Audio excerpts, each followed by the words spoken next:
Hi there, I'm Alexis Rogers. Right now on the radar, the resurgence of storms. There's a system firing up, bringing heavy rain and possibly some hail. Thank you so much for watching us here at noon. We're keeping a very close eye on the sky. Ben's here with the latest. So, Ben, what are you seeing?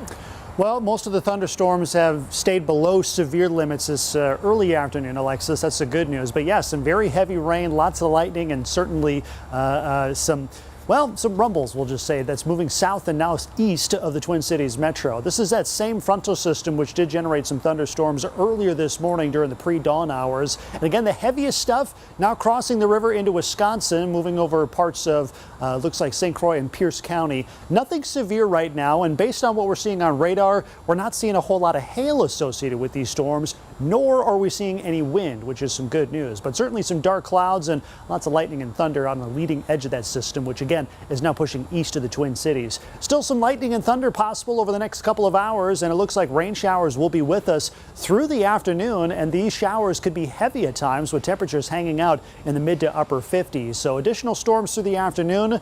We do get a break in the action on Wednesday, but additional rain likely on Thursday. All of this before turning much colder as we head into the weekend, where high temperatures might be stuck in the 30s, not only Saturday but Sunday as well. We'll talk about if any snow is in your 7-day forecast. That's coming up, Alexis. Oh my goodness, you said the S word. Thank you, Ben. Well, moving now to breaking news out of Capitol Hill. Minnesota Representative Tom Emmer is now the Republican Party nominee for House Speaker. Carol Evans' chief political reporter John Croman is on Capitol Hill right now and learned just over 30 minutes ago that Emmer earned the nomination. Emmer is currently serving as the majority whip and was on the National Republican Congressional Committee. He will need to get 217 votes in order to secure the position. House Republicans are now seeing if they have enough votes to bring Emmer's nomination to the full House today. It's been 3 weeks since House Republicans voted to remove Kevin McCarthy as Speaker. Right now, no legislation or policy, including funding bills, can pass without a Speaker. That's why some lawmakers are hoping to push a vote to fill the open position. Figure out how to get our act together. I mean, big boys and big girls have got to quit making excuses, and we just got to go get it done. Jordan. If a House Speaker is not named by November 17th, the U.S. could face a government shutdown. In Israel, a sign of hope today for hundreds of families after 2 hostages were released by Hamas.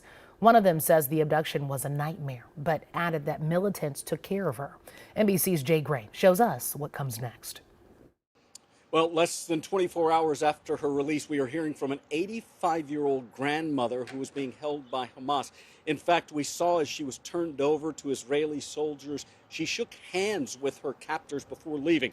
She says that she was treated well, given food, water, and medicine. She also says that she saw the network of tunnels in Gaza, calling them, quote, spider webs. And she questioned why the IDF did not take the warnings 3 weeks before the attack. She said there was information and wondering, like so many across Israel right now, how and why this could take place. The IDF now saying today that they are working through multiple channels of communication, trying to get a message to residents in Gaza, telling them they'll pay them and protect them if they can get information about those hostages that are being held.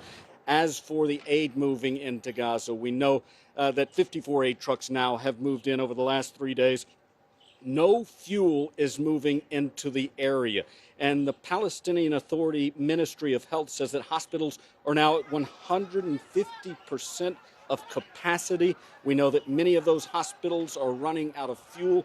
The Ministry of Health in Gaza says that there's been a complete collapse of health systems in hospitals of the Gaza Strip.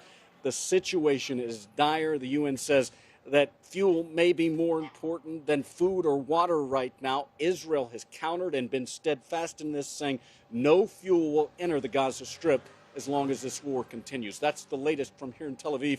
I'm Jay Gray, NBC News. After 14 hours, a section of I-94 in St. Croix County is now back open. Wisconsin's DOT announced the update just 2 hours ago. This is an area near Menominee where a deadly crash happened during last night's rush hour.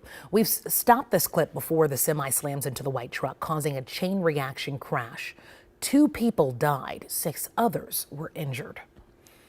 I'm Jennifer Hoff. Ramsey County's undersheriff says investigators broke up a huge underage drinking party over the weekend at an Airbnb out in Maple Grove. That's where the partygoers are accused of hiding 11 guns in the house, 7 of which deputies say are fully automatic in places like houseplants, board games, and even in the walls. Deputies discovered this party after tracking a 17-year-old there who they say stole credit cards and racked up hundreds of dollars at a Target out in Shoreview. Now, Airbnb bans parties and says the homeowner didn't authorize this one, and the guest who made the reservation has since been removed from the online platform. Well, take a look at this. It's the new logo for the Professional Women's Hockey League. It came into our newsroom just a few hours ago. Minneapolis is one of 6 locations in the U.S. and Canada that will have a team in the league.